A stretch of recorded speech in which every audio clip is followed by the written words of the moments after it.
Okay, we got one. These are plums. Ito yung mga plum. Plum to siya. Masarap to. Para siyang, ewan. Wala to sa Pilipinas eh. Plum. Ito talaga ang color na ano siya, hinog siya, matamis. Yan.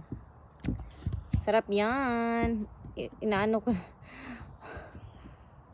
Namulak. Sa Bisaya pa, namulak mi. Namulak na ko ani. Daghan kaayo. Lo, plum. Daghan kaayo. Mga pulak.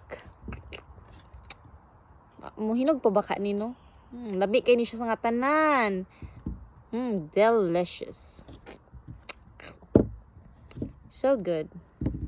I like fruits. Mga nang ganahan ko nga naidaghang mga prutas. Natakdan po akong bana. Mukhaon na po siya daghang prutas. Tungod kay sige mo kong pang ngaw-ngaw og prutas kanunay.